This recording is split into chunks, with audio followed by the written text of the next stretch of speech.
श्याम रंग में रंगा पिलानी कस्बा, सैकड़ों की संख्या में श्याम भक्त खाटू धाम के लिए हुए रवाना।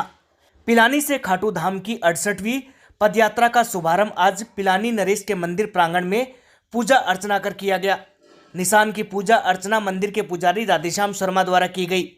श्री श्याम मंदिर सेवा समिति के व्यवस्थापक अरुण भोमिया बिल्लू ने बताया कि निशान यात्रा पिलानी के मुख्य मार्गों से होती हुई खेडला रोड स्थित लक्ष्य मैरिज गार्डन में पहुंचेगी।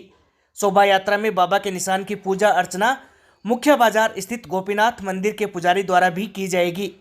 रात्रि विश्राम करने के बाद पदयात्रियों का जत्था सुबह 7:15 बजे खाटू धाम के लिए प्रस्थान करेगा। पदयात्रा नरहड, माखर, गुढ़ा, उदयपुरवाटी, गुरारा होते हुए खाटू नगरी में पिलानी वालों की धर्मशाला में पहुंचेगी। वहां रात्रि जागरण के बाद एकादशी को खाटू नरेश को निशान अर्पित किए जाएंगे। उन्होंने बताया कि पदयात्रा महंत सांवरमल व पुजारी राधेश्याम शर्मा के सानिध्य में होगी। आज शोभा यात्रा में श्री श्याम सेवा समिति पिलानी के पदाधिकारियों में रमाकांत शर्मा, ओम प्रकाश दिनोदिया, लीलाधर विश्नोलिया, राजेंद्र शर्मा झेरलीवाला, नरेश भोमिया, किशन चौमाल, प्रमोद योगी, रतन सिंह, मोहर सिंह, महेश भोमिया व सुमेर स्वामी, रोहिदास स्वामी, संदीप सैनी, श्रवण भोमिया, रमेश भोमिया सहित सैकड़ों की संख्या में श्याम भक्त मौजूद रहे। कुलोट खुर्द में डकैतों द्वारा परिवार को बंधक बनाकर 35 लाख रुपए के गहने नकदी लूट मामले में हरियाणा की गैंग पर शक। जिले में हरियाणा बॉर्डर के नजदीक कुलोट खुर्द गांव में शुक्रवार देर रात नकाबपोश हथियारबंद डकैतों ने एक घर में घुसकर घर के मुखिया के साथ मारपीट कर मुखिया सहित परिवार की महिलाओं व बच्चों को बंधक बनाकर करीब 35 लाख रुपए के गहने व नकदी लूट लिए। पुलिस की प्रारंभिक जांच में इस वारदात में हरियाणा की गैंग का हाथ होने की संभावना है।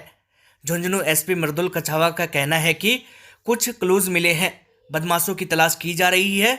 बदमाशों की तलाश में पुलिस टीमें रवाना की गई हैं।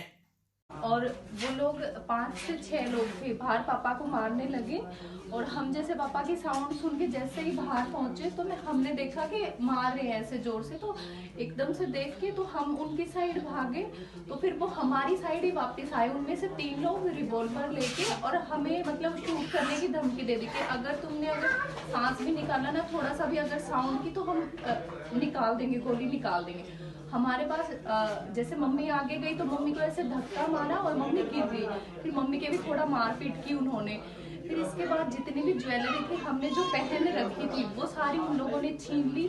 गले में थी या पैरों में, ईयर्स में जो भी थी वो उन्होंने सब छीन ली। फिर इसके बाद हम तीनों को अंदर रूम के अंदर लॉक कर दिया और वो लोग भी अंदर ही थे। फिर इसके बाद अलमीरा की की ली उन्होंने, की हमें मिली नहीं। फिर उन्होंने उसकी की मांगी तो हमें वो भी नहीं मिली।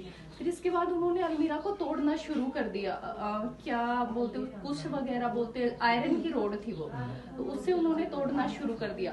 फिर इसके बाद मोबाइल 2 रखे हुए थे वो तो उन्होंने जब्त कर लिए और एक मेरा मोबाइल था जो रह गया, उनको दिखा नहीं। और मैंने उस मोबाइल को छुपा के म्यूट मोड पे करके और मेरे हस्बैंड को कॉल कर दिया और मतलब उनको ये हिंट दे दिया मैंने कि ऐसे रोबरी हो रही है और वो लोग प्रेजेंट हैं। फिर इसके बाद उन लोगों ने हमसे जितना भी सामान था वो सब ले लिया और हम तीनों को लॉक करके अंदर, और वो पापा के रूम में, दूसरे रूम में आ गए।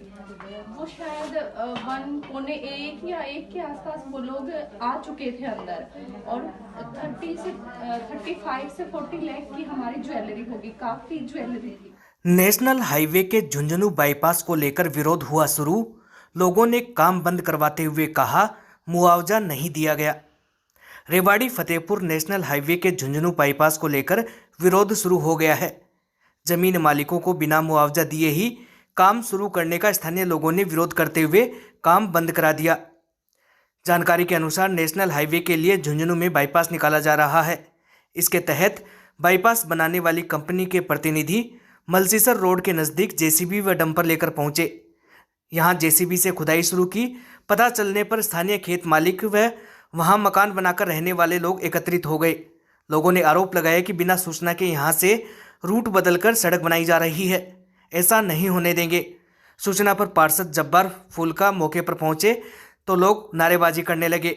लोगों का विरोध देखते हुए आखिर काम को बंद करना पड़ा। पार्षद जब्बार फूलका का कहना है कि झुंझुनू में बनाए जा रहे बाईपास के लिए पहले निर्धारित की गई जमीन को छोड़कर दूसरी जगह से बाईपास निकाला जा रहा है। इससे कई गरीबों के घर उजड़ जाएंगे।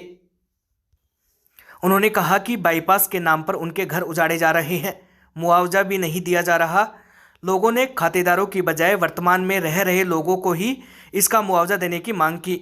इधर national highway XEN Rohitas Kumar का कहना है कि कई बार माफ करने के बाद अधिग्रहित होने वाली जमीन के खातेदारों को नोटिस दिए जा चुके हैं। सिरियासर मोड़ के नज़दीक आवारा सांड को बचाते समय जीप ट्रॉली में घुसी, एक शख्स की हुई मौत। सिरियासर मोड़ के नज़दीक हुए सड़क हादसे में एक शख्स की मौत हो गई। सिरियासर कला निवासी दीपक पुत्र प्यारेलाल ने सदर थाने में रिपोर्ट दर्ज करवाई है कि प्रार्थी के पिता प्यारेलाल जीप गाड़ी नंबर RJ 18C 2331 से झुंझुनू आ रहे थे। तब सिरियासर मोड़ के पास पहुंचे। इसी दौरान अचानक सड़क पर आवारा सांड सामने आ गया, जिसे बचाने के चलते गाड़ी नीचे खड़ी ट्रॉली में जाकर घुस गई। हादसे में प्रार्थी के पिता की मौत हो गई। झुंझुनू शहर के वार्ड नंबर 6 निवासी शख्स ने अपनी बहन की मौत के मामले में ससुराल पक्ष के खिलाफ मामला करवाया दर्ज। कोतवाली थाने में दहेज प्रताड़ना का एक मामला दर्ज हुआ है।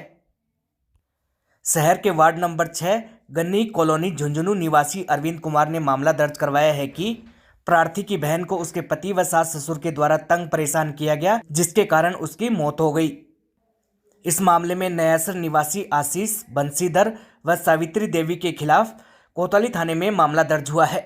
बस डिपो के नज़दीक रेहड़ी के पास खड़े एक युवक को मोटरसाइकिल चालक ने मारी टक्कर, हुई मौत। मोटरसाइकिल की टक्कर से एक युवक की मौत होने का मामला सामने आया है। वार्ड नंबर 5 लोहारों का मोहल्ला निवासी रुपेश अरसन ने कोतवाली थाने में मामला दर्ज करवाया है कि डिपो के नज़दीक रेहड़ी के पास खड़ा था। तभी JP जानू स्कूल की तरफ से आती हुई एक मोटरसाइकिल नंबर RJ 18 GS 9689 के चालक ने तेज गति व लापरवाही से मोटरसाइकिल चलाकर टक्कर मार दी तथा कुछ दूरी तक उसे घसीटते हुए ले गया, जिससे महेश कुमार की मौत हो गई। वहीं पुलिस ने इस संबंध में मामला दर्ज कर लिया है तथा मामले की जांच कर रही है।